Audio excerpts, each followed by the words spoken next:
Hello there, and welcome to this screen recording of installing the Reclaim the Stack platform. So we are here in the Get Started repo, and I think I'm going to record this in two parts. So the first part is going to be installing the platform, and then the second part is going to be installing and managing applications on the platform. But we start here from the beginning of the README, and the first step is to fork and clone this repository. So let's go ahead and do that. I'm going to give it a new name here. Reclaim the stack. And then we fork.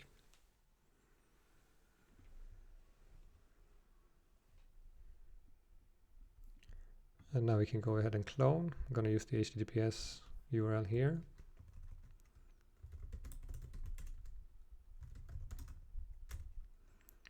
And now let's open up VS Code from here, and we can open the README and we can start iterating from here. The first step here is to search and replace for this string and replace it with the URL of the fork. And I actually put together a little script to do this, which should work if you're on Mac OS and if you clone the repo using the HTTPS URL. Otherwise, I'm not 100%. And this should now have committed, like the switch of repository. So we can look at this commit. We can see that we got the forked URL here. So it looks good. Now we can move on. Now to bootstrap a Kubernetes cluster. If you already have one, you can use the one you have, I suppose. Would be interesting also to know if it works on your environments, but we are just going to boot a local cluster using Talos ETL cluster create. You might have to install some prerequisites here if you're doing this on your machine. But basically this uses Docker desktop or the Docker you have installed to run like a virtual cluster for you. So looking at the settings we give it here, we give it the name of Reclaim the Stack. We specify that we want one worker node.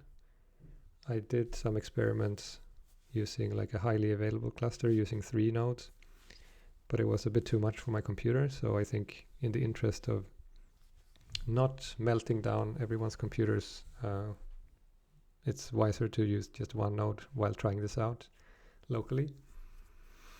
Then we configure the control plane node to use 2 CPUs and 2 gigabytes of RAM, while the workers get 4 CPU cores and 4 gigabytes of RAM.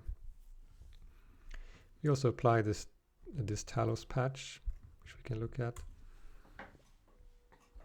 So one thing we need to do is we need to prepare this directory for the persistent volume storage class to work.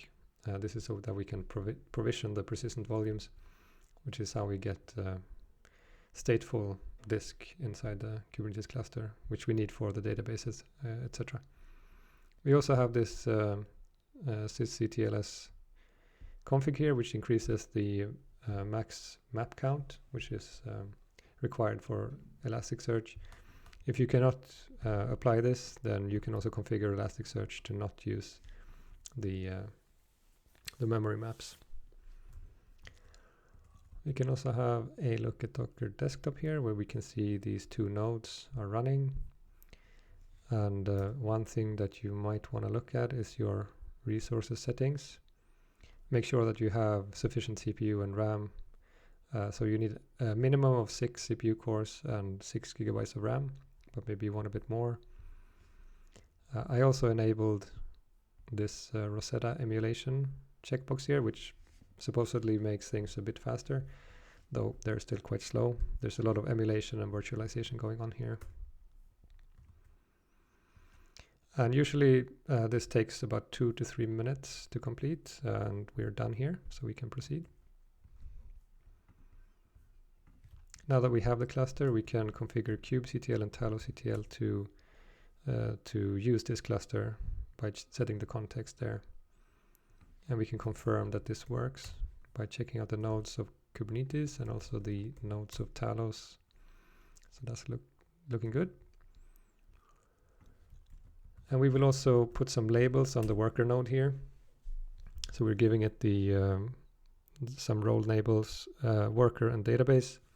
And this is so that we can distribute both types of workloads to this single node. If you have many nodes, then maybe you want to have dedicated database nodes and dedicated worker nodes. That's up to you. And now we are ready to actually proceed with the installation here.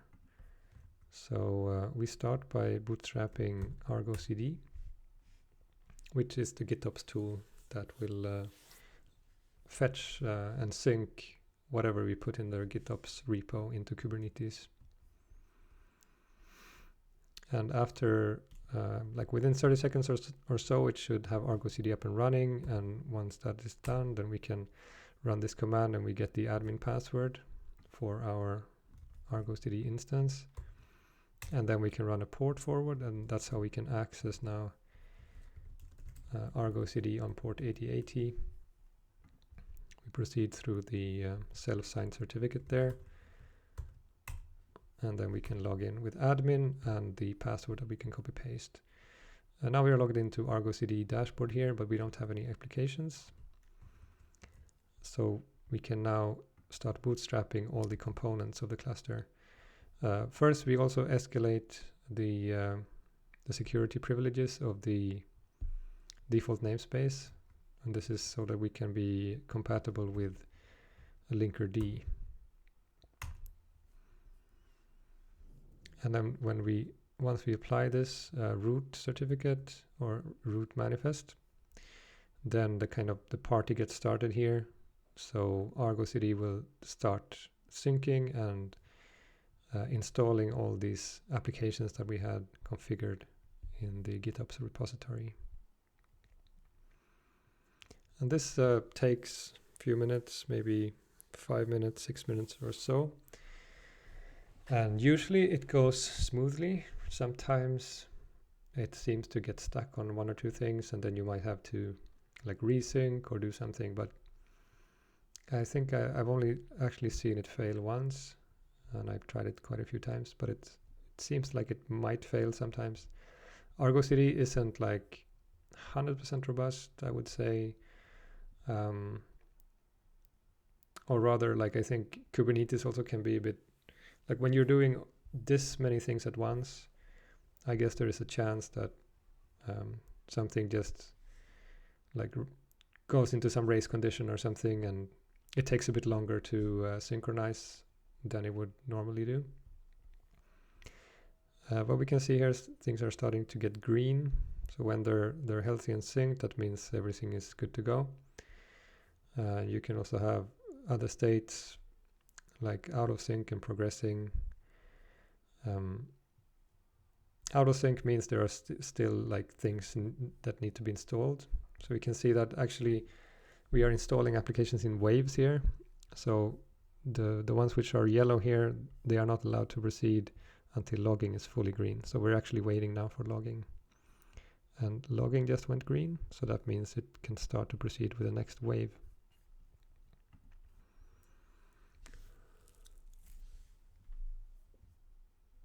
To get some understanding of like how this matches the GitOps repo, if we look at the Argo CD root here, this is where we specify a few things. So we have a project, the platform project.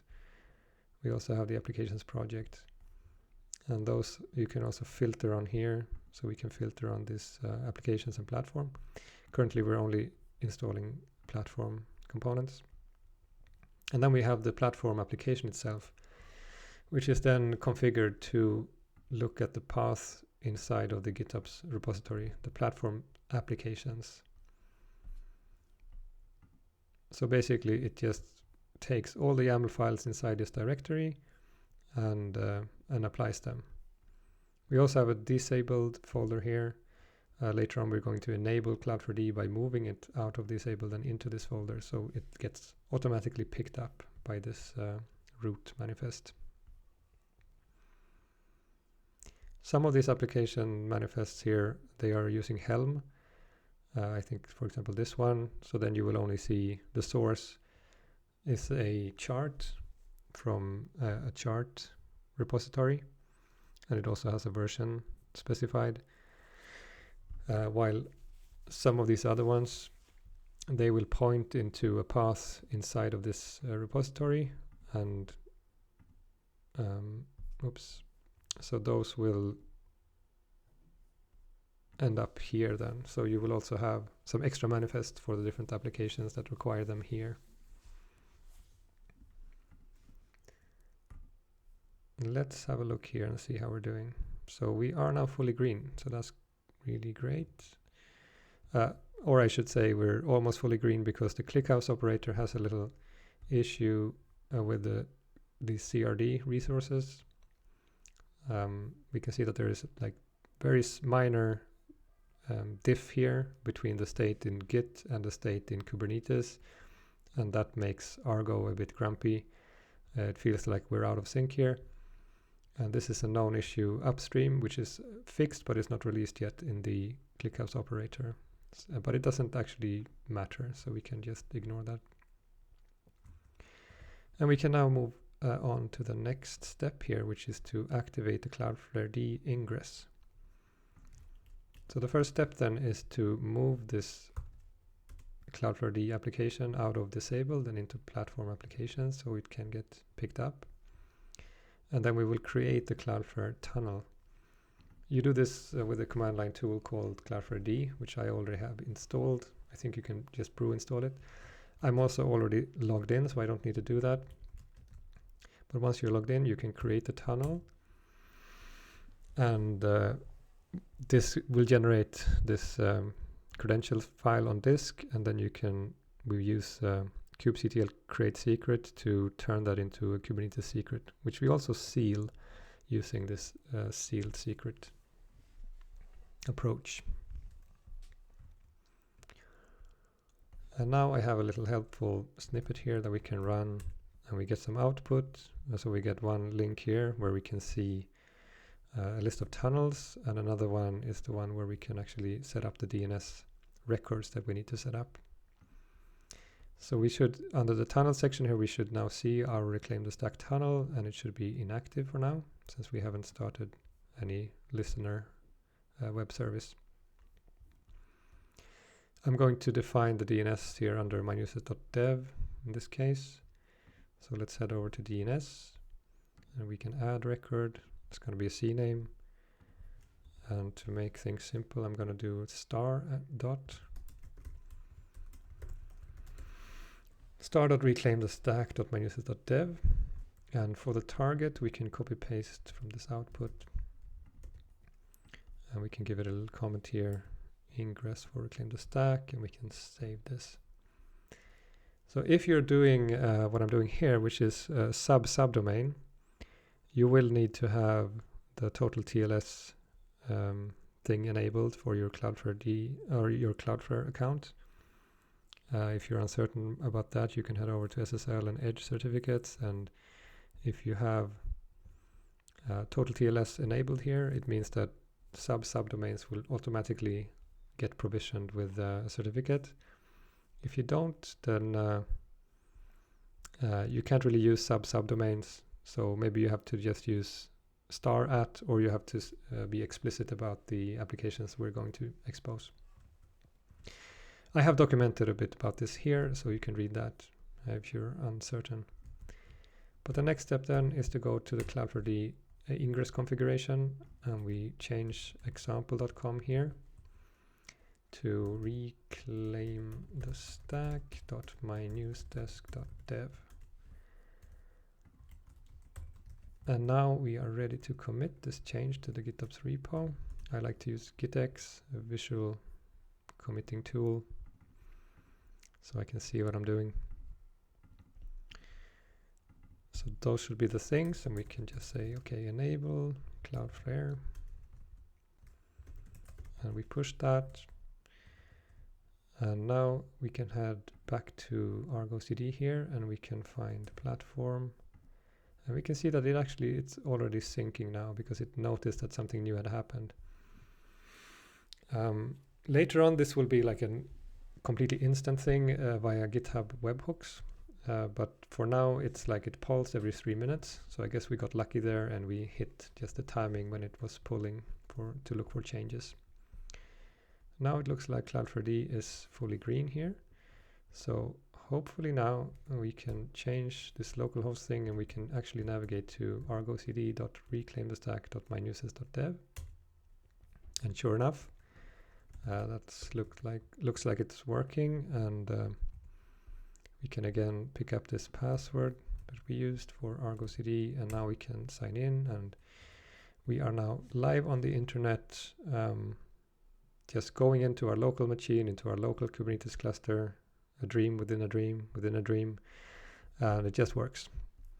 So that's kind of the joy of Cloudflare tunnels as well. You don't need to mess around with exposing ports, etc. And the other thing that we should have exposed now is Grafana. And that also works. And here I just have a change me password for the admin. So you can log in with that and then you can change the password as you like. And Grafana is where we have metrics and log aggregation stuff going on. And the final step here then for the platform installation is to set up the webhook in GitHub. So now that we have the cluster exposed and we have Argo CD exposed, we can add a webhook to the GitHub repo.